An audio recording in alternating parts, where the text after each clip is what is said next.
जो बायोलॉजी का क्लास होगा वो एकदम रिवीजन का क्लास होगा, जो हम जल्दीबाजी में और जल्दी से थोड़ा रिवाइज कराने का प्रयास करेंगे। तो अभी जो देख रहे हैं आप स्क्रीन पे, ये ऑलरेडी हम पहले आपको बता चुके हैं। एनिमल जंतु और का सेल है और प्लांट का सेल है, तो दोनों में क्या समानताएं हैं। झिल्ली, माइटोकॉन्ड्रिया और ईआर और गोल्जी बॉडी, सेंट्रोसोम, ये सारी दोनों में होते हैं, बशर्ते कि इसका जो आकार होता है चौकोर होता है, इसका गोल होता है, वही स्मॉल होता है इसकी अपेक्षा, और ये लार्ज होता है प्लांट सेल। अगर हम बात कर ले सिलिया, फ्लैजिला और लाइसोसोम, तो ये सिर्फ जंतु कोशिका में होते हैं। वही सेल वाल, प्लास्टिक और क्लोरोप्लास्ट, ये जो होता है आपको सिर्फ पादप कोशिका में होते हैं। तो ऑलरेडी मैं इस सब का वर्णन कर चुका हूँ, एक बार मैंने आपको एक नज़र में दिखाने का प्रयास किया हूँ। आशा करते हैं इसको आप एक बार देख करके समझ गए होंगे। जैसा कि हम इस पर भी चर्चा कर चुके हैं कि जो कोशिकाएं होते हैं वो दो प्रकार के होते हैं। एक कोशिका आपका प्रोकैरियोटिक होता है, तो दूसरा यूकैरियोटिक होता है। अगर बात करें तो हम प्रोकैरियोटिक अविकसित कोशिका है, वही अगर हम बात करें यूकैरियोटिक आपका एक मतलब ये अविकसित कोशिका है, वही ये विकसित कोशिका है। इस बातों को भी ध्यान रखेंगे। अगर हम बात कर लें कि यूकैरियोटिक के दो भाग होते हैं, एक पादप जगत और एक जंतु जगत, इसके बारे में भी हम चर्चा करेंगे, लेकिन ये बात आपको जानकारी होना चाहिए। आइए हम समझते हैं। ये आपके फिगर के जरिए यहाँ पे दिया गया है, ये प्रोकैरियोटिक का है और ये यूकैरियोटिक का है। यहाँ देखिए विकसित होने के कारण इसमें बहुत सारे भाग दिखाई दे रहे हैं, इसमें थोड़ा कम दिखाई दे रहे हैं। इस तरह से आपको ध्यान रखना है। इनके बारे में कुछ जानकारियाँ दी गई हैं, इसको आप समझ लीजिए। जैसा कि हम पहले ही आपको बता चुके हैं कि प्रोकैरियोटिक कोशिका, इसमें कोशिका के सभी अंग नहीं पाए जाते हैं, इसीलिए कम भाग दिखाई दिए गए हैं। ये प्रारंभिक कोशिका के नाम से भी जाना जाता है। इसमें 70 राइबोसोम होता है और शेष अंग का अभाव देखने को मिलता है। यूकैरियोटिक कोशिका की अगर हम बात करें तो यूकैरियोटिक कोशिका जो होता है आपको पूरी तरह विकसित होती है। कोशिका के सभी अंग पाए जाते हैं इसमें राइबोसोम 80S होता है और पादप कोशिका का आकार चौकोर होता है, जैसा कि हम बता दिए हैं। और इनके अंदर का सबसे बड़ा अगर हम अंग की बात करें तो प्लास्टिड है। जो पादप कोशिका है इसके अंदर का सबसे बड़ा अंग जो है ना प्लास्टिड है। वही बात करें हम इनका रसधानी की, तो रसधानी जो है पादप कोशिका में बड़ा होता है, जंतु कोशिका में छोटा होता है। इसमें क्लोरोफिल पाया जाता है। जंतु कोशिकाएं गोल होती है, जैसा कि हम प्रोकैरियोटिक और यूकैरियोटिक। तो प्रोकैरियोटिक और यूकैरियोटिक का अगर हम बात करें तो यहाँ पे देखिए ये छोटी होती है प्रोकैरियोटिक कोशिका, वही बड़ी होती है यूकैरियोटिक कोशिका। वही बात करें कि सिलिया होता है, फ्लैजिला होता है, डीएनए होता है, और ये सारे दोनों में होते हैं, डीएनए, फ्लैजिला, सिलिया। उसके बाद आपको प्रकाश संश्लेषण की क्रियाएं, अंडाशय, ये सारे जो होते हैं दोनों में होते हैं। कोशिका भित्ति दोनों में होता है और ये राइबोसोम दोनों में होते हैं। मतलब दोनों कोशिकाएं में ये अंगक पाए जाते हैं। लेकिन ये याद रखिएगा कि इसका जो राइबोसोम होता है यहाँ 70S का होता है, यहाँ पे 80S का होता है। कोशिका भित्ति की बात करें तो ये जो होता है पेडिटोग्लाइकॉन का बना होता है, वही सेलुलोज का इधर कोशिका भित्ति जो बना होता है। यूकैरियोटिक की कोशिका होगी वो सेलुलोज का होगा, वही प्रोकैरियोटिक की जो कोशिका होगी वो ग्लाइकॉन का होगा। इस बातों को ध्यान रखेंगे। ये जो सांस लेता है जीव द्रव्य से सांस लेता है, और यहाँ का जो सांस होता है श्वसन का काम जो होता है माइटोकॉन्ड्रिया में होता है। तो ये डिफरेंट चीज़ें हैं जो आपको ध्यान रखना है। वही बात है, इसमें जो है न्यूक्लियस नहीं होता है, इस बातों को ध्यान रखेंगे। न्यूक्लियस का मतलब केंद्रक, और वही इसमें केंद्रक होता है। तो केंद्रक इसमें नहीं होता, इसमें होता है। तो इतनी सारे डिफरेंसेज हैं जो आपको ध्यान रखना है। माइटोकॉन्ड्रिया, गोल्जी बॉडी, सेंट्रोसोम और लाइसोसोम इसमें पाया जाता है, इसमें नहीं पाया जाता। ठीक है, तो क्या कमियां हैं और क्या मतलब किसमें ज़्यादा चीज़ें हैं, ये सारी चीज़ ध्यान रखें। तो लगभग चीज़ें इसका बताइए। बोला है बिना कोशिका भित्ति वाले कोशिका में क्या नहीं पाया जाता है, जवाब दीजिए। अगर आपने ध्यान से देखा होगा तो इसको जवाब आसानी से ढूंढ लेंगे। माइटोकॉन्ड्रिया। याद रखिए बिना कोशिका भित्ति का मतलब होता है कि जो जंतु कोशिका है उसमें कोशिका भित्ति नहीं है। जंतु कोशिका है उसमें कोशिका भित्ति नहीं है। अब जंतु कोशिका है तो कोशिका भित्ति नहीं है, तो ऐसी परिस्थिति में हमको जंतु कोशिका में क्या नहीं रहता है, तो क्लोरोफिल नहीं रहता। क्लोरोफिल नहीं, मतलब सारा चीज पढ़ लिए हैं। लेकिन गुणसूत्र जिसको हम क्रोमोसोम बोलते हैं अंग्रेजी में, मानव में 23 जोड़ा होता है, ये ऑलरेडी आप लोगों को पता है। 23 जोड़ा का मतलब 46 होता है। इसकी खोज वाल्डेयर ने किया है, इस बात को ध्यान रखेंगे कि गुणसूत्र की खोज वाल्डेयर या बाल्टेयर कभी कभी आता है। ठीक है, ऊपरी भाग को सेटेलाइट कहते हैं, मतलब इसके जो ऊपरी भाग है उसका नाम सेटेलाइट होता है। तो ये पूछा जा सकता है कि गुणसूत्र या क्रोमोसोम के ऊपरी भाग को हम क्या कहते हैं, सेटेलाइट। इसके मध्य भाग को हम सेंट्रोमर कहते हैं, इस बातों को ध्यान रखिएगा। तो मध्य भाग और ऊपरी भाग को याद। इसके निचले भाग को हम टेलोमर कहते हैं। तो तीनों भाग को याद रखना है। ठीक है, इसके 3 भाग हो सकते हैं इसका मतलब। ठीक है, आइए समझते हैं। इसके बीच में धागे के समान संरचना पाई जाती है जिसे हम अरान कहते हैं। ठीक है, अरान। तो ये ध्यान रखिएगा कि बीज की संरचना को हम अरान कहते हैं। ऊपरी भाग, निचली भाग, ये ऊपरी भाग हो गया, निचली भाग हो गया, ये बीज का भाग हो गया। तो इस तरह से आप देखें कि आप यहाँ पे कौन से भाग को तय है, इसलिए दोनों को आपको कन्फर्म, ऐसा नहीं है कि सिर्फ इसको पढ़ लेंगे तो हो जाएगा। हमने पीछे बताया वो भी पढ़ना है और ये भी पढ़ना है, दोनों पढ़ना है, ठीक है। तो आइए, क्रोमोसोम केंद्रक के अंदर पाए जाते हैं। इस बातों को सबसे पहले बात याद रखना है कि केंद्रक के अंदर होता है ये, ठीक है। क्रोमोसोम के अंदर डीएनए होता है। इस बातों को पता पहले से पढ़ चुके हैं कि केंद्रक में डीएनए होता है, तो क्रोमोसोम के अंदर भी डीएनए होता है। डीएनए के अंदर जीन होता है, ठीक है। डीएनए के अंदर जीन होता है, इस बातों को ध्यान रखेंगे। जीन पर माता पिता के गुण पाए जाते हैं और उसी जीन पर माता पिता के गुण पाए जाते हैं, इसीलिए अनुवांशिकता का आधार जीन को कहा जाता है, ठीक है। अनुवांशिकता के आधार जीन को कहे जाते हैं। आइए समझते हैं नेक्स्ट। जीन न्यूक्लियोटाइड है, इस बातों को ध्यान रखें, मतलब न्यूक्लियोटाइड से बना है। और जीन की खोज जोहानसन ने किया है, तो जी से जीन और जी से जोहानसन, जैसे जोहानसन, इस बातों को ध्यान रखें, दोनों को इस तरह से। तो हमने क्रोमोसोम की खोज करता बाल्तियर के बताया है, लेकिन जीन की खोज करता जोहानसन है। ये जीन का आप देख लीजिए, ये द्विकुंडलित रचना जो है, यही द्विकुंडलित रचना जो है आपका जीन है। यहाँ पे दिखाई दे रहा है, ये आपका क्रोमोसोम का पूरा पार्ट है और उसी में जो खंड खंड टूटा हुआ है, प्रत्येक टुकड़े को हम जीन कह रहे हैं, प्रत्येक खंड खंड को हम क्या करें, जीन कह रहे हैं। इस बातों को ध्यान रखना। तो ये फिगर हमने बता दिया, इस प्रकार का जीन होता है। उनकी संख्याएं पूछे जाते हैं एग्जाम में। तो यहाँ पे देखिए, जीवाणु में अगर आपसे पूछा जाए तो एक ही क्रोमोसोम होता है जीवाणु का। वही मच्छर की क्रोमोसोम की बात करें तो 6 होता है, घरेलू मक्खी 12, मटर में 14, प्याज में 16 और नींबू में 18 और 36। छोटा वाला में 18 और बड़ा वाला में 36। मक्का मतलब नींबू 2 प्रकार का होता है, एक बड़ा एक छोटा। तो छोटा वाला में 18 और बड़ा वाला में 36। मक्का में 20 क्रोमोसोम होते हैं। वही बात कर ले हम अगर टमाटर की, तो टमाटर में 24 होता है, मेढक में 26 होता है, बिल्ली में 38 होते हैं और चूहा में 40। चौसे चूहा, चौसे 40, इस बात को ध्यान रखेंगे कुछ, ठीक है। खरगोश में 44 होते हैं और मानव में 46 होते हैं। मानव का तो आपको पता ही है। इस तरह से आलू में 48 होते हैं, चिंपैंजी में 48 होते हैं और तंबाकू में 48 होते हैं। तो ये तीनों को आपको एक साथ याद रखना है, क्योंकि 48 48 48, चिंपैंजी 48, आलू 48, तंबाकू 48, ठीक है। अच्छा, और भी चीज़ें हैं जो आपको ध्यान रखना है। घोड़ा में 64 होते हैं, कुत्ता में 78 होता है, कबूतर में 80 होता है और टेरिडोफाइट्स में 1600 से ज़्यादा होता है। इस बातों को ध्यान रखें। तो सबसे ज़्यादा अगर किसी का होता है तो टेरिडो। अब हमने जीन के बारे में, माने क्रोमोसोम के बारे में हमने पढ़ लिया। अब हम केंद्रक अम्ल के बारे में पढ़ेंगे। केंद्रक अम्ल से एग्जाम में पूछे जाते हैं, इसलिए केंद्रक अम्ल को आपको मतलब बड़ी सावधानी से पढ़ लेना चाहिए। सबसे पहले तो ये 2 प्रकार का होता है, एक होता है आपका डीएनए और एक होता है आरएनए। डीएनए की बात करें तो डाइऑक्सी राइबो न्यूक्लिक एसिड इसका पूरा नाम है। यह कोशिका के अंदर केंद्रक, माइटोकॉन्ड्रिया और क्लोरोप्लास्ट। आपसे ये पूछा जाता है कि डीएनए कहाँ कहाँ पाया जाता है, तो केंद्रक, माइटोकॉन्ड्रिया, क्लोरोप्लास्ट, ये बात आपको ध्यान रखना है, पहली लाइन। दूसरी लाइन की बात करें हम, वहाँ पे देख लेंगे, ठीक है।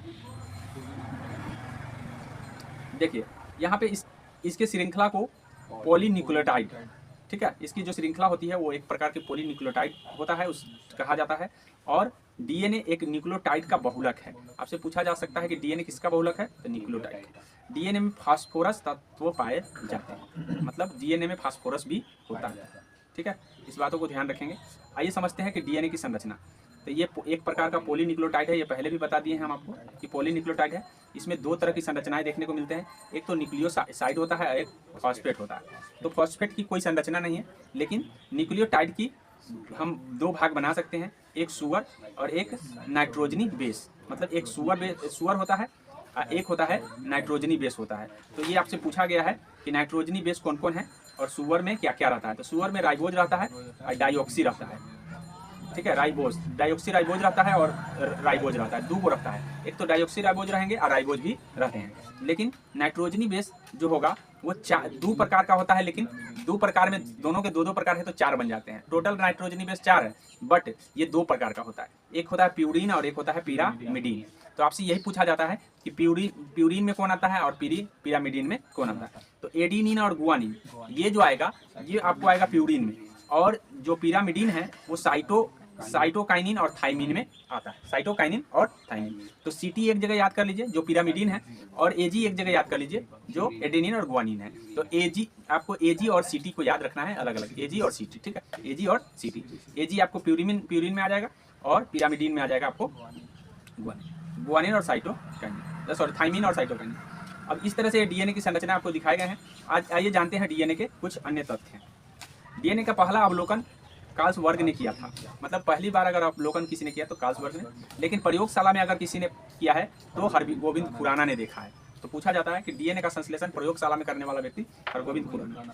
डीएनए की संरचना डबल द्विकुंडलित हम जिसको कहते हैं, द्विकुंडलित होती है, इस बातों को ध्यान रखेंगे, जिसकी मॉडल वाटसन और क्रिक ने दिया था।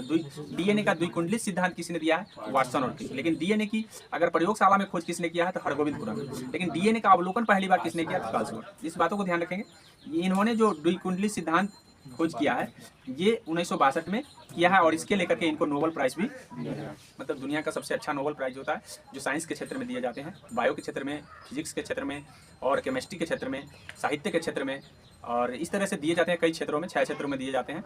तो ये इस तरह से ध्यान रखना है कि इनको बायोलॉजी के क्षेत्र में मिला। आइए समझते हैं नेक्स्ट को। अब यहाँ पे देखिए एडेनिन और थाइमिन डबल हाइड्रोजन बॉन्ड से बने होते हैं, ठीक है, और गुआनिन और साइटोसिन जो होता है, गुआनिन और साइटोसिन ये ट्रिपल हाइड्रोजन से बंधे होते हैं। तो वहाँ पे जो हम देखे हैं वहाँ पे एजी एक साथ देखे हैं और एजी और सीटी वहाँ पे देखे थे, लेकिन यहाँ पे थोड़ा सा अलग हो जा रहा है। यहाँ पे देख लीजिए, यहाँ पे हो जा रहा है कि जो एटी है एक जगह हो जा रहा है क्योंकि डबल बॉन्डिंग के कारण एटी है, और जो आपका है जीसी जो हो रहा है वो आपको एक जगह हो रहा है ट्रिपल बॉन्डिंग के कारण। तो इसमें कंफ्यूज नहीं करना है, ट्रिपल बॉन्डिंग के कारण ये दोनों को हम एक समान काउंट करते हैं और ये दोनों को हम एक समान काउंट करते हैं बॉन्डिंग के आधार पर। लेकिन अगर बात करें पिरामिडीन और प्यूरिन के बात हिसाब से तो वो ये वही याद रखना है, सीटी और एजी, ठीक है, इस बातों को ध्यान रखना है। तो यहाँ पे याद दिया है कि ट्रिक के जरिए याद रखें एज कल टू टी और जी कल टू सी, ठीक है, एज कल टू टी, ठीक है, एज कल टू टी, लेकिन बॉन्डिंग के हिसाब से क्या है, एज कल टू टी और जी इक्वल टू सी। क्यों याद रखेंगे? क्योंकि हमको ये पूछा जाता है एग्जाम में कि कौन है बेस है जो एडेनिन के बराबर होंगे, तो एडेनिन के बराबर जो होंगे वो थाइमिन होंगे और गुआनिन के बराबर साइटोसिन, ठीक है। आइए समझते हैं नेक्स्ट को। अनुवांशिक गुण का वाहक डीएनए है, पहले भी आपको बता चुके हैं। इसकी सबसे छोटी इकाई जीन है, मैंने बता दिया। डीएनए अनुक्रम में जीन को चिन्हित करने की प्रक्रिया को हम, हाँ, अब ये सबसे बड़ी बात है कि इन प्रक्रियाओं से प्रश्न पूछे गए हैं, इसलिए ध्यान रखिएगा। एनोटेशन जो होता है, एनोटेशन किसको कहते हैं? तो जीन को चिन्हित करने की प्रक्रिया एनोटेशन है, ठीक है। प्रोटीन की जानकारी प्रदान करने वाले डीएनए के भाग को हम जीन कहते हैं। जो प्रोटीन की जानकारी प्रदान करता है उसको हम जीन कहते हैं। डीएनए में नाइट्रोजन बेस जो होता है वो थाइमिन है। नाइट्रोजन बेस जो है वो क्या है? थाइमिन है। भारत में डीएनए फिंगरप्रिंट हैदराबाद में स्थित है। ये आपसे पूछा जा सकता है कि डीएनए फिंगरप्रिंट भारत में कहाँ है? हैदराबाद में। इसका उपयोग आपराधिक मामलों में गुत्थियां सुलझाने, जैसे कहने का मतलब है कि कोई अपराध किया तो हमको पता नहीं चल रहा है, सबूत के लिए करके जो है, सबूत के लिए करके डीएनए फिंगरप्रिंट कराए जाते हैं ताकि पता चलता है कि वास्तविक में अपराधी कौन है, ठीक है। इस तकनीक से व्यक्ति के जैविक अंश जैसे रक्त, बाल, लार, नाखून तथा कोशिका स्रोतों के द्वारा उसी 2 प्रकार के न्यूक्लिक अम्ल है जो डीएनए और आरएनए। तो हमने डीएनए के बारे में पूरी बता दिया है। अब हम आपको बताएंगे आरएनए, जिसको हम राइबोज न्यूक्लिक एसिड कहते हैं। इसकी संरचना की बात करें तो सिंगल मतलब एक कुंडलित रचना है ये। वहाँ पे हमने बताया द्विकुंडलित रचना है जो वाटसन क्रिक बताया था, लेकिन ये जो है ना एक कुंडलित रचना है। इसमें राइबोज शुगर पाया जाता है, मतलब वहाँ भी राइबोज शुगर देखे हैं, यहाँ भी राइबोज शुगर, ठीक है। नाइट्रोजन बेस की बात करें तो यहाँ भी एडेनिन है, गुआनिन है, साइटोसिन है, लेकिन थाइमिन नहीं है। इस बातों को ध्यान रखिएगा कि डीएनए और आरएनए में अंतर सबसे बड़ा यही है कि इसमें थाइमिन नहीं होता है। वहाँ थाइमिन है, यहाँ यूरेसिल है। इस बातों को 4 बेस इसमें भी है, बशर्ते कि थाइमिन की जगह यूरेसिल दे दिया गया। इस बातों को ध्यान रखना है। प्रोटीन संश्लेषण में सहायक है, आरएनए जो है ना प्रोटीन संश्लेषण में सहायक है। यह 3 प्रकार के होता है।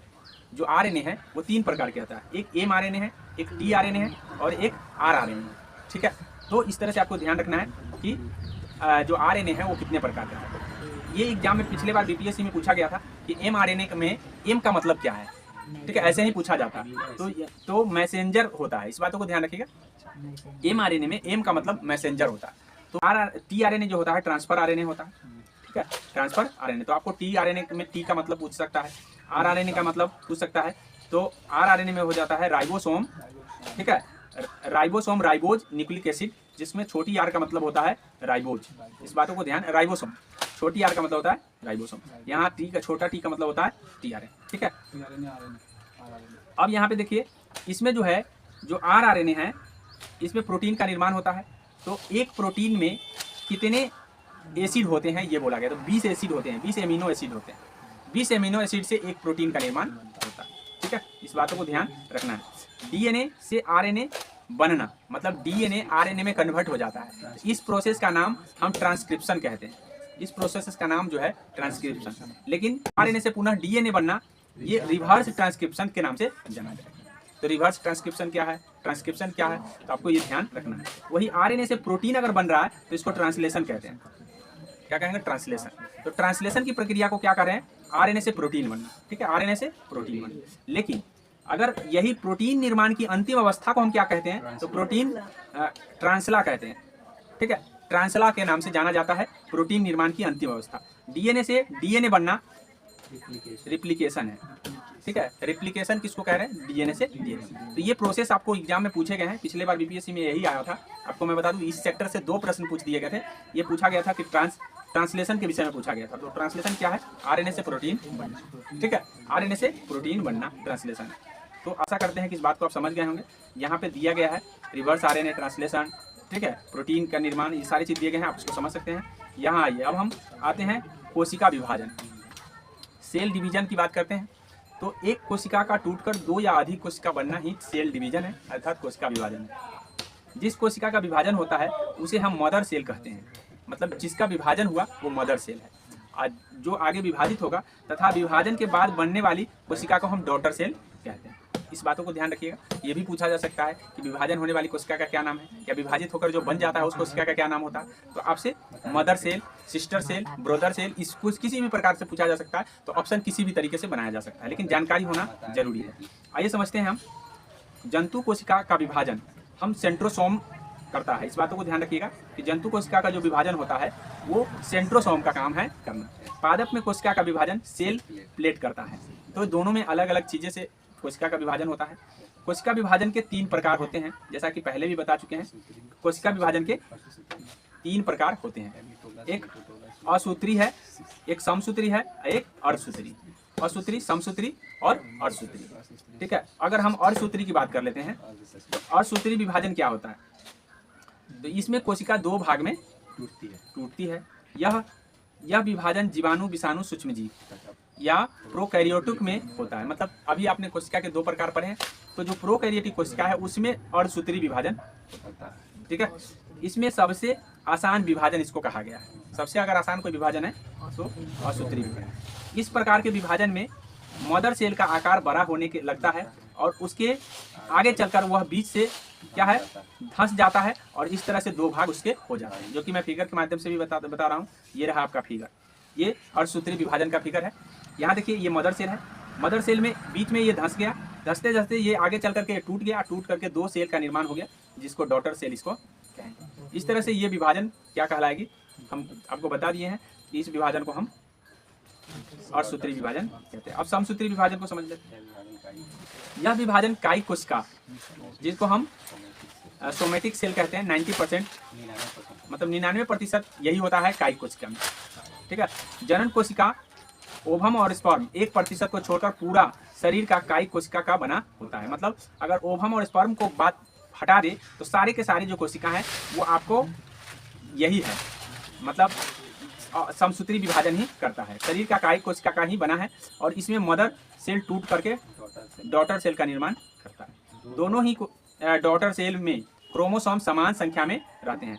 जो डॉटर सेल बनेगा तो क्या क्रोमोसोम संख्या सेम रहेंगे, तो जो मदर सेल में था जितना उतना ही रहेगा, कमी नहीं रहता। अतः इसे हम समसूत्री विभाजन कहेंगे। समसूत्री इसलिए नाम रख दिया गया कि समान क्रोमोसोम दोनों में गया है, मतलब दोनों डॉटर में सेम गया है। तो ऐसे डॉटर सेल में सेम अगर चला गया तो इसको हम क्या कहेंगे, डॉटर सेल। इसकी 5 अवस्थाएं होती हैं, मतलब इसकी जो अवस्थाएं हैं 5 हैं। आइए समझते हैं। फर्स्ट फेज में क्या होता है, यह सबसे बड़ी अवस्था है। इसमें डीएनए का निर्माण होता है तथा क्रोमोसोम अलग हो जाते हैं। प्रो फेज में क्या होता है, तो इसमें जो है स्प्लिंडर फाइबर, जिसको हम तुर्क धागा कहते हैं, का निर्माण प्रारंभ होता है तथा केंद्रक का विभाजन हो जाता है। यहाँ पे जो विभाजन हो रहा है प्रथम फेज में, वो क्रोमोसोम अलग हो रहा है, और यहाँ पे जो विभाजन होता है वो केंद्रक का विभाजन हो जाता है। और स्प्लिंडर फाइबर का निर्माण पूर्ण हो जाता है मेटाफेज में, और इसका निर्माण जो है, जो इससे पहले विभाजित हुआ है उसका पूरा निर्माण जो है मेटाफेज में हो जाता है। अध्ययन के सुविधा के अनुसार यह सबसे महत्वपूर्ण अवस्था है। मतलब आपसे पूछा जा सकता है कि समसूत्री विभाजन में सबसे महत्वपूर्ण अवस्था कौन सी है? तो मेटाफेज है। इस बातों को ध्यान रखेंगे। अब एक एनाफेज है। एनाफेज में क्या होता है कि यह सबसे छोटी अवस्था है। मतलब अगर सबसे बड़ी अवस्था की बात करें तो पहली वाली अवस्था है जो मैंने बताया। जो चौथी अवस्था है वो सबसे छोटी अवस्था है तथा कोशिका के अंग ध्रुवों को ओर चले जाते हैं इसमें। और लास्ट है टेलोफेज, जिसमें यह सबसे अंतिम अवस्था। इसमें विभाजन का कार्य पूर्ण हो जाता है और कोशिका के सभी अंग आ चुके होते हैं। स्प्लिंडर फाइबर तुर्क धागा गायब हो जाता है, उस समय फाइबर गायब हो जाते हैं और इस तरह से एक नए कोशिका का निर्माण हो जाता है। तो इस तरह से कोशिका का विभाजन होता है। अब कुछ बातें हैं जो रिमार्क करने वाली बात है। कोशिका में होने वाली निरंतर टूट फूट की भरपाई समसूत्री विभाजन के द्वारा होते हैं। आपसे पूछा जा सकता है कि कोशिका में जो निरंतर टूट फूट होता रहता है इसकी भरपाई कौन करता है? समसूत्री विभाजन। आगे है छिपकली तथा चूहा का पूंछ समसूत्री विभाजन द्वारा दोबारा निकल जाता है। मतलब आपसे पूछा जा सकता है विभाजन।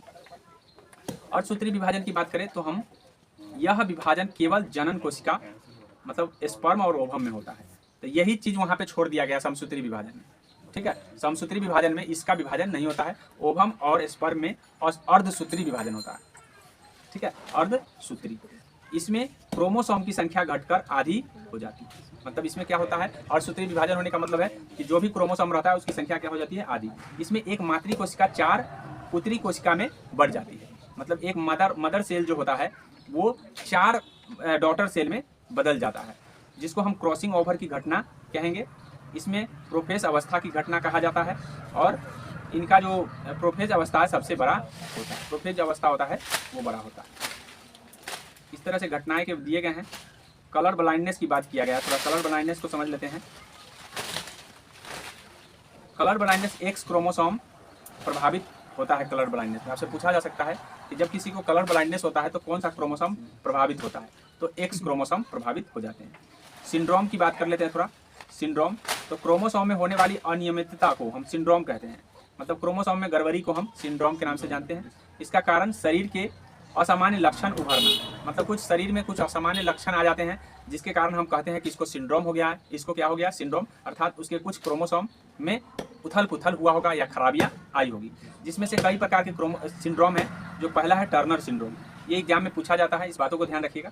टर्नर सिंड्रोम में क्रोमोसोम की संख्या घटकर 45 हो जाती है। जहाँ 46 होना चाहिए वहाँ पे 45 हो जाती है। अर्थात आप समझ सकते हैं कि यहाँ क्रोमोसोम की संख्या घट जाती है। यह केवल स्त्रियों में पाई जाती है। मतलब ये रोग जो है ज़्यादातर स्त्री में होती है। इसमें स्त्रियाँ का शरीर अविकसित और तथा उसमें बाँझपन देखने को मिलता है। मतलब वो बच्चे देने में असमर्थ हो जाती है, जिसको हम बाँझपन कहते हैं। तो ये क्रोमोसोम ज़्यादातर मतलब ये जो है प्रभावित होने में ज़्यादातर कौन है? महिलाएं हैं।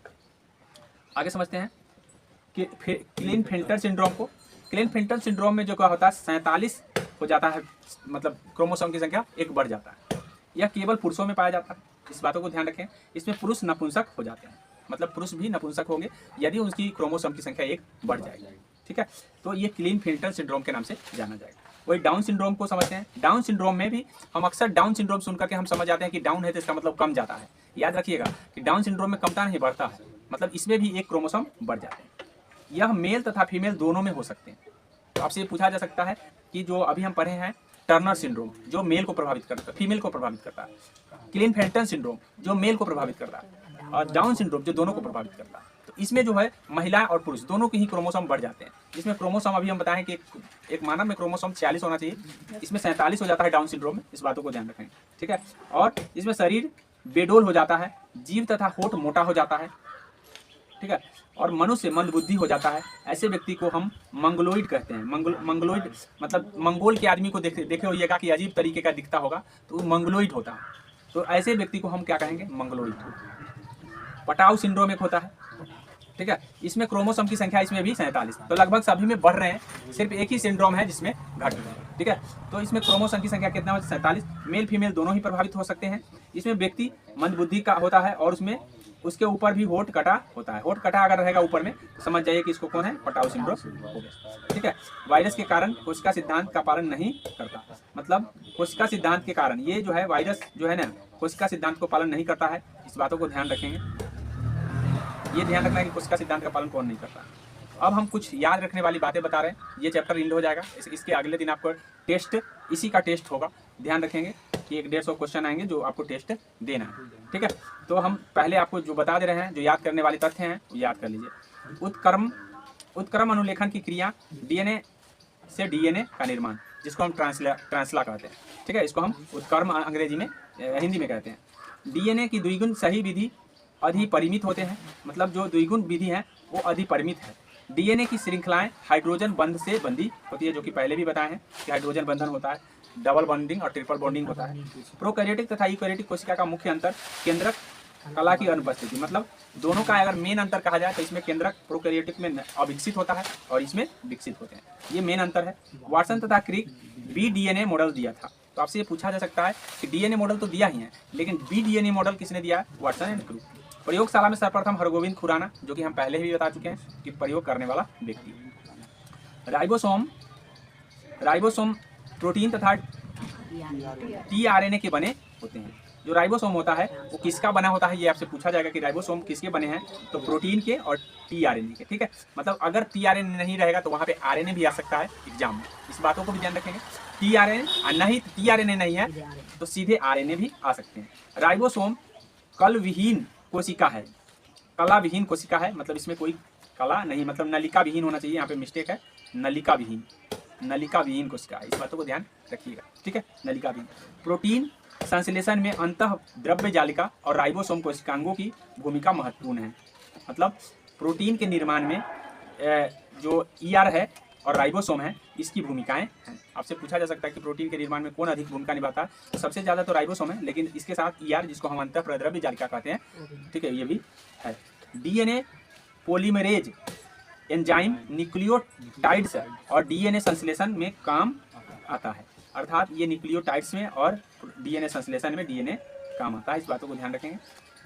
केंद्रक के अतिरिक्त माइटोकॉन्ड्रिया तथा हरित लवक पाया जाता है, मतलब केंद्रक जो है ना, केंद्रक के अतिरिक्त माइटोकॉन्ड्रिया तथा हरित लवक में डीएनए पाया जाता है, अर्थात डीएनए आपको ना सिर्फ केंद्रक करते हैं, अर्थात मीसोसोम करते हैं। मीसोसोम जो है ना एक प्रोकैरियोटिक कोशिका है जहाँ पे श्वसन कराता है, वही जबकि यूकैरियोटिक कोशिका में श्वसन का कार्य माइटोकॉन्ड्रिया में होता है। आपसे पूछा जाएगा कि प्रोकैरियोटिक में श्वसन कहाँ होता है, तो मीसोसोम में, और माइटोकॉन्ड्रिया में कहाँ किसका होता है, तो यूकैरियोटिक। कोशिका भित्ति पादपों में उपस्थित होते हैं, कोशिका भित्ति जो होता है वो पादप में उपस्थित होता है, जबकि जंतु में अनुपस्थित होता है। कोशिका झिल्ली अर्धपरागम्य झिल्ली है, पहले भी बता चुके हैं, यह कुछ विशिष्ट अणुओं को ही अपने आने देता है, मतलब ये कंट्रोलर का काम करता है, पहले वीडियो में हमने बताया था। वायरस की कोशिका में कोई एंजाइम नहीं होता, आपसे ये पूछा जाएगा कि किसके कोशिका में कोई एंजाइम नहीं होता, तो वायरस की कोशिका। वायरस कोशिका एक सजीव और निर्जीव की कड़ी है, इसीलिए इसमें कोई एंजाइम नहीं होता है। प्रोटीन का निर्माण, प्रोटीन संश्लेषण राइबोसोम की सहायता से होता है, अर्थात प्रोटीन का निर्माण कहिए या संश्लेषण कहिए, राइबोसोम की सहायता, जो कि पहले भी बता दिए हैं। माइटोकॉन्ड्रिया को कोशिका का पावर हाउस कहा जाता है, ऑलरेडी पता है। इसमें श्वसन क्रिया के दौरान भोजन का विखंडन से ऊर्जा उत्पन्न होती है, अर्थात जिस समय श्वसन होता है उस समय भोजन का विखंडन हो जाता है, जिससे ऊर्जा उत्पन्न होता है, ठीक है। जो एटीपी, जिसको हम एडिनोसाइन ट्रिफॉस्फेट के रूप में संचित रहता है, हमारे शरीर में ऊर्जा किस रूप में संचित रहता है, तो एटीपी के रूप में रहता है, इस बातों को ध्यान रखिएगा। अब हम गोल्जी काय के मुख्य कार्य की बात करें तो मुख्य कार्य कोशिका द्वारा संश्लेषित प्रोटीन, वसा आदि का पैकेजिंग करना, मतलब ये बंडल बना करके क्या करता है, ले जाता है, बंडल बनाने का काम और कोशिका तक पहुंचाने, यातायात प्रबंधक का काम करता है, जैसा कि हम प्रबंधक का काम करता है ये। तो हमारे शरीर का प्रबंधक कौन है, मतलब जो पैकेजिंग कर रहा है तो वही प्रबंधक है। गोल्जी काय को कोशिका अणुओं का ट्रैफिक कंट्रोलर, ट्रैफिक कंट्रोलर भी हम कह सकते हैं कि यही ट्रैफिक कंट्रोलर है कि कौन जाएगा कौन नहीं जाएगा। मतलब जैसे ट्रैफिक पर जाते हैं तो ट्रैफिक जाम होता है, कभी कभी आप देखते हैं रोड पर, तो क्या करते हैं कि ट्रैफिक जाम, मतलब ट्रैफिक नहीं जब तक चालू होगा तब तक आप आगे बढ़ नहीं सकते हैं, उसी तरीके का काम कौन कर रहा है, गोल्जी काय कर रहा है।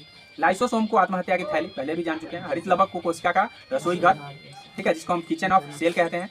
किचन ऑफ सेल हमारा कौन है, हरित लवक, क्योंकि इसमें प्रकाश संश्लेषण की क्रिया भोजन का निर्माण होता है, मतलब प्रकाश संश्लेषण से भोजन बनता है, इसलिए। जीवाणु तथा हरित लवक, हरित शैवालों की कोशिका प्रोकैरियोटिक कोशिका होती है, मतलब जो जीवाणु की कोशिका है, शैवाल की कोशिका है, हरित शैवाल की, वो प्रोकैरियोटिक है, इस बातों को ध्यान रखेंगे। मतलब कोशिका दो प्रकार की, जब अर्धसूत्री विभाजन होगा तो संतान में नया गुण देखने को मिलेगा, कहने का मतलब ये है। समसूत्री विभाजन में संतत कोशिका में गुणसूत्रों की संख्या पैतृक कोशिका के समान रहती है। मतलब समसूत्री विभाजन में वही उतना ही कोशिका रहेंगे जितना कि पिता मतलब पैतृक का है। और सूत्री विभाजन में संतत कोशिका में गुणसूत्रों की संख्या पैतृक कोशिका की आधी हो जाती है। क्या है तो और समसूत्री जो विभाजन होता है वो अनकंट्रोल्ड अचानक से बहुत सारा होने लगे तो ऐसे को हम कैंसर कहते हैं। आगे समझिए, समसूत्री विभाजन वृद्धि मरम्मत आदि के लिए आवश्यक है। मतलब आप पहले भी पढ़ चुके हैं कि चूहा छिपकली के पूंछ कट जाते हैं तो फिर निकल जाते हैं, तो मरम्मत हुआ तब ना निकला। इसीलिए याद रखिएगा कि मरम्मत के लिए जरूरी है समसूत्री विभाजन। आरएनए में थायमीन और तथा के स्थान पर यूरेसिल होता है, पहले भी बताए हैं। बुढ़ापे के लिए एजिंग जीन जिम्मेदार है, अर्थात एजिंग जीन निकलता है जो बुढ़ापा लाता है। कुछ जीवाणु जैसे राइजोबियम के अंदर नीफ जीन होता है जिसकी सहायता से ये जीवाणु नाइट्रोजन का स्थिरीकरण करते हैं। अर्थात राइजोबियम में नीफ जीन होता है जिससे नाइट्रोजन स्थिरीकरण में सक्षम हो पाते हैं। कोशिका झिल्ली प्रोटीन एवं लिपिड की बनी होती है। तो कोशिका झिल्ली सिर्फ प्रोटीन लिपिड ही नहीं, आपको याद रखना है प्रोटीन आपसे पूछा जा सकता है कि कोशिका झिल्ली का निर्माण सिर्फ लिपिड ही नहीं प्रोटीन, लेकिन कोशिका भित्ति का निर्माण पौधे के रंगीन भागों में पाए जाते हैं। वर्णी लवक आपको रंगीन भागों में, जैसा कि हम पहले बताए, बीजों का रंग, फलों का रंग, फूलों का रंग, सब का रंग वर्णी लवक में। हरित लवक में पर्णहरित के साथ जेंथोफिल कैरोटीन नामक वर्णक भी पाए जाते हैं। मतलब हरित लवक में सिर्फ पर्णहरित ही नहीं रहते हैं, जेंथोफिल होता है, कैरोटीन होता है, ये सारे होते हैं। इसमें मैग्नीशियम नामक धातु भी होता है क्लोरोफिल में। इस बातों को ध्यान रखें, कौन से धातु क्लोरोफिल में है? मैग्नीशियम, जिसको हम Mg कहते हैं। कभी कभी ऑप्शन में Mg आएगा, याद रखें। कोशिका के निर्माण एवं संगठन की सभी आवश्यक सूचनाएं DNA अणु में मौजूद होता है। मतलब जितना भी कोशिका का निर्माण होता है, जितना भी सूचनाएं होते हैं, सब DNA अणु में समाहित होता है। जिस कोशिका में झिल्ली युक्त केंद्रक होता है उसे हम यूकैरियोटिक, मतलब झिल्ली युक्त केंद्रक, मतलब जिसमें केंद्रक रहेगा यूकैरियोटिक, जिसमें झिल्ली युक्त केंद्रक नहीं रहेगा प्रोकैरियोटिक। कैसे क्या कहेंगे? प्रत्येक कोशिका के भीतर एक सघन झिल्ली युक्त संरचना होती है जिन्हें हम केंद्रक कहते हैं। इस केंद्रक में गुणसूत्र होता है जिसमें अनुवांशिक पदार्थ DNA होता है। मतलब केंद्रक में DNA होता है। DNA और कहाँ होते हैं कोई बता सकते हैं? एनीबडी? DNA और कहाँ होते हैं? केंद्रक में तो होते हैं, और कहाँ होते हैं मैंने अभी कई बार बता दिए। तो माइटोकॉन्ड्रिया, हरित लवक, इस बात को ध्यान रखेंगे। 3 जगह पे मैं बताया हूँ, तीनों बात को याद रखेंगे। यूकैरियोटिक और प्रोकैरियोटिक दोनों कोशिकाएं में झिल्ली रहित अंगक राइबोसोम मिलते हैं। अर्थात याद रखेंगे कि झिल्ली नहीं होता है किसमें? तो राइबोसोम में, और ये किसी भी झिल्ली से घिरे नहीं रहते हैं, जैसा कि बता दिए हैं। राइबोसोम केवल कोशिका में नहीं बल्कि 2 अंगकों हरित लवक व सूत्रकणिका में तथा खुरदरी जालिका में भी मिलते हैं। मतलब राइबोसोम आपको कहाँ कहाँ मिलेंगे? तो हरित लवक में, ठीक है। राइबोसोम केवल कोशिका में ही नहीं बल्कि हरित लवक में भी होंगे, और आपको अंतःप्रद्रव्य जालिका में भी मिलते हैं। लेकिन अंतःप्रद्रव्य जालिका 2 है, एक चिकनी एक खुरदरी। तो खुरदरी में राइबोसोम आपको मिलेगा, न कि चिकनी में। तो वो ऑप्शन जब बनाने वाला बनाएगा तो उस तरह से आपको ध्यान रखना है। मतलब 2 जगह आपको मिलेगा, ये ध्यान रखेंगे। लेकिन हमको अगर हम इससे पहले हम बात किए हैं केंद्रक की बात किए हैं, DNA की बात किए हैं, तो DNA 3 जगह की बात किए हैं, इसलिए ध्यान रखेंगे। प्रोकैरियोटिक कोशिका ल्यूरोनियोमिया समजीव नीलहरित शैवाल और माइकोप्लाज्मा जीवाणु में मिलती है। पौधों की कोशिका भित्ति सेलुलोज प्रोटीन पेक्टीन व हेमी सेलुलोज की बनी होती है। तो कोशिका भित्ति सिर्फ सेलुलोज की ही नहीं बनी होती है, प्रोटीन भी उसमें रहता है, पेक्टीन भी रहता है और हेमी सेलुलोज भी रहता है। जबकि लेकिन शैवाल की कोशिका भित्ति सेलुलोज, ग्लैक्टेंस, मेन्नास, कैल्शियम कार्बोनेट खनिज से बनी होती है। मतलब अगर हम बात कर लेते हैं पादपों की, तो उसका कोशिका भित्ति का जो सेलुलोज होता है थोड़ा अलग होता है और इसका सेलुलोज अलग होता है। ग्लैक्टेंस याद रखेंगे और मेनान्स याद रखेंगे, कैलियम याद रखेंगे, कैल्शियम कार्बोनेट याद रखेंगे, ठीक है। बहुकोशिकीय जीवों में लाखों कोशिकाएं होती है जो श्रम विभाजन के सिद्धांत का कार्य करते हैं। इसमें अधिकतर कोशिकाएं कुछ ही प्रकार के कार्य करने में सक्षम हैं। प्रत्येक कार्य कोशिका के विभिन्न समूहों द्वारा होता है। मनुष्य में रक्त और पेशी तथा पौधों में फ्लोएम विशेष कार्य को करने वाले उत्तक के उदाहरण हैं। मतलब जो विशेष कार्य करते हैं वो मनुष्य में रक्त हो गया और पेशी कोशिका हो गया, वही पादपों में फ्लोएम कोशिका हो गया जो विशेष कार्य करते हैं। इस बातों को ध्यान रखेंगे। तना काट आमतौर पर गणना के प्रवर्धन के लिए प्रयोग किया जाता है। तो आपको पता है कि तना को काट करके लगाते हैं किसमें? गणना में। प्रयोगशाला में सर्वप्रथम DNA का संश्लेषण खुराना जी किए थे, पहले भी हो चुका है। रैखिक एवं ऐच्छिक पेशी पादपों में पाई जाती है। तो इस बात को ध्यान, थोड़ा सा इस पर सस्पिशन है, पादपों में नहीं पाया जाना चाहिए, ये ध्यान रखेंगे। तंत्रिका कोशिका एक्टोडर्म के भ्रूणीय स्तर से बनती है, ठीक है। जो तंत्रिका कोशिका है वो एक्टोडर्म के भ्रूण से बनता है, और मास्ट कोशिका सीरोटोनिन, हिपैटिन और हिस्टामिन का स्रावन करती है। जो मास्ट कोशिका है वो हिपैटिन का, हिस्टमैटिन का और सीरोटोनिन का रसाव करता है। तंत्रिका उत्तक उत्तेजनशील का कार्य करता है, मतलब उत्तेजना का कार्य तंत्रिका उत्तक करेंगे। 80% से अधिक सेल में पाए जाने वाला पदार्थ जल है। ये डायरेक्टली एग्जाम में पूछा गया है कि 80% से अधिक पाए जाने वाला जो पदार्थ है वो जल है। इस बातों को ध्यान रखें। शरीर में उत्तकों का निर्माण प्रोटीन से हुआ है, ठीक है। तंत्रिका तंतु संयोजी उत्तक के घटक नहीं है। जो तंत्रिका तंतु है वो संयोजी उत्तक के घटक नहीं है। रेखित पेशी में मायोसिन एवं एक्टिन प्रमुख प्रोटीन है। तो आपसे पूछा जा सकता है कि रेखित जो पेशी है उसमें कौन सा प्रोटीन होता है, तो आपको मायोसिन और एक्टिन याद रखना है। माइटोकॉन्ड्रिया की उपस्थिति में शरीर में कुछ उत्तक जैसे कि पेशियां हो गया, अन्य उत्तकों से अधिक सक्रिय होता है। तो माइटोकॉन्ड्रिया में जो शरीर में जो कुछ उत्तक हैं उसमें से जो पेशी उत्तक है ज़्यादा सक्रिय होता है। रुधिर भी एक प्रकार का उत्तक ही है, उत्तक लेकिन संयोजी उत्तक है। इस बातों को, तरल संयोजी उत्तक है, इस बातों को ध्यान रखेंगे। उत्तक शब्द का प्रयोग सर्वप्रथम बिसैट, ठीक है, बिसैट ने किया है। बिसैट का नाम याद रखेंगे कि उत्तक का प्रयोग करने वाला व्यक्ति है। अब है वन लाइनर क्वेश्चन है जो हमको समझ लेना है, और इसके बाद हम अपने बातों को विराम कर देंगे। इस मतलब वन लाइनर को समझने के बाद आइए समझ लेते हैं थोड़ा। वनस्पति विज्ञान का साधारण तौर पर स्वीकार किया जाने वाला वर्गीकरण किस वैज्ञानिक के द्वारा? एकलर के द्वारा। मतलब साधारण तौर पर जो वनस्पति विज्ञान के बारे में जो स्वीकार किया है वो एकलर किया है। वह कौन सी रचना है जिससे जीवन की संरचनात्मक एवं कार्यात्मक इकाई कहते हैं? तो आपको पता है कोशिका है, ऑलरेडी सारे पढ़ चुके होंगे लेकिन रिवाइज करा रहे हैं, ठीक है। तो रॉबर्ट हुक ने क्या है, कोशिका की खोज की है, लेकिन सबसे छोटी कोशिका की होती है माइकोप्लाज्म,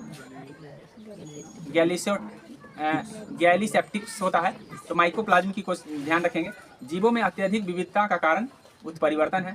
पादप कोशिका जंतु कोशिका से भिन्न होती है कोशिका भित्ति के कारण, पढ़ा चुके हैं। उसके बाद है किस कोशिकांग को आत्महत्या की थैली? तो लाइसोसोम आत्महत्या की थैली है। सेलुलोज का कौन बना है? तो जो रुधिर का जो आदान प्रदान होता है वो उत्तक द्रव के माध्यम से होता है। ठोस अंतरंगों जैसे जीभा, किडनी, यकृत, दिल्ली, ये सब पर जो है ना इपिथीलियम उत्तक का रक्षात्मक आवरण होता है। तो आपसे पूछा जा सकता है कि इपिथीलियम उत्तक किस पर होता है? तो जीभ पर, किडनी पर, यकृत पर, तिल्ली पर, इन सब पर इपिथीलियम उत्तक पाए जाते हैं। त्वचा पर चोट लगने के बाद इसका पुनरुद्भवन घनाकार उपकला के द्वारा होता है। तो आपसे पूछा जाएगा कि यदि किसी को चोट लग जाता है तो फिर से वो जो ऊपर छाली आ जाता है, छाल जिसको कहते हैं, वो किसके कारण होता है? तो वो कौन सा उत्तक होता है? उपकला उत्तक होते हैं। मास्ट कोशिकाएं संयोजी उत्तक में मिलती है। तो आपसे पूछा जा सकता है कि मास्ट कोशिका किसमें मिलेंगे? तो संयोजी। त्वचा को जैक ऑफ ऑल ट्रेड्स भी कहते हैं। त्वचा का दूसरा नाम जैक ऑफ ऑल ट्रेड्स है। हृदय में पेशियां केवल हृदय भित्ति, जिसको हम हार्ट वॉल में पाई जाती है। हृदय पेशियां कहाँ पाए जाएंगे? तो हृदय वॉल में पाए जाएंगे, तो हृदय के दीवार में। हृदय पेशी में अधिक मात्रा में माइटोकॉन्ड्रिया पाया जाएगा, मतलब ज़्यादा मात्रा में आपको माइटोकॉन्ड्रिया होता है। हृदय की पेशी के संकुचन का नियंत्रण तंत्रिका तंत्र के नियंत्रण में न होकर के स्वयं पेशी नियंत्रण करते हैं। मतलब जो हृदय पेशी उत्तक है वो स्वयं पेशी मतलब अपनी इच्छा के अकॉर्डिंग नियंत्रित होता है, बल्कि तंत्रिका तंत्र का नियंत्रण नहीं करता। पेशियां मानव शरीर का औसतन 40% से 50% भाग का बना होता है। पेशी तंतु के आवरण को सर्कोलेमा एवं इसमें पाए जाने वाले द्रव को सर्कोप्लाज्म, ठीक है। पेशी तंतु में सर्कोलेमा और सर्कोप्लाज्म होता है। इस बातों को ध्यान रखें। आवरण सर्कोलेमा है, वही जो द्रव है उसको सर्को हम प्लाज्म कहते हैं। उत्तकीय उत्तकों का अध्ययन कहते हैं, मतलब उत्तकों के अध्ययन को हम हिस्टोलॉजी कहते हैं। इस बातों को ध्यान रखेंगे, अंग्रेजी में याद रखेंगे। शरीर के विभाजन क्रिया का नियंत्रण तथा नियमन तंत्रिका तंत्र, जिसको हम नर्वस सिस्टम के द्वारा होता है। मतलब शरीर में जो विभिन्न प्रकार के नियंत्रण होता है और समन्वय होता है वो तंत्रिका तंत्र के जरिए होता है।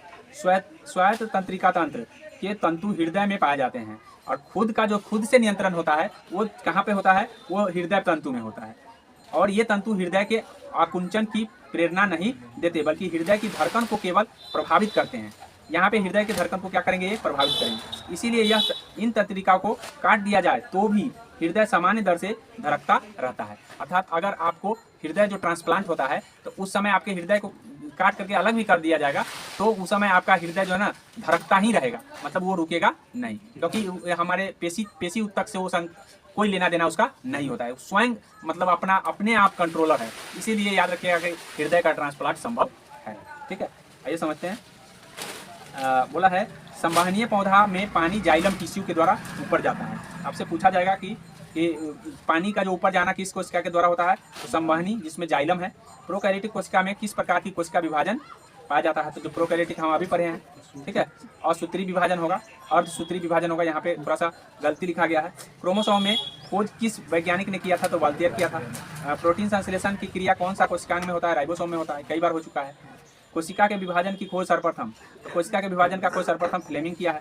समसूत्री विभाजन किन कोशिका में पाया जाता है, तो ज़्यादातर कायिक कोशिका में, लेकिन 99%, इस बातों को ध्यान रखें। 1% जैसे स्पर्म और ओवम में कायिक कोशिका मतलब समसूत्री विभाजन नहीं होता बल्कि अर्धसूत्री विभाजन होता है, मैंने बताया है।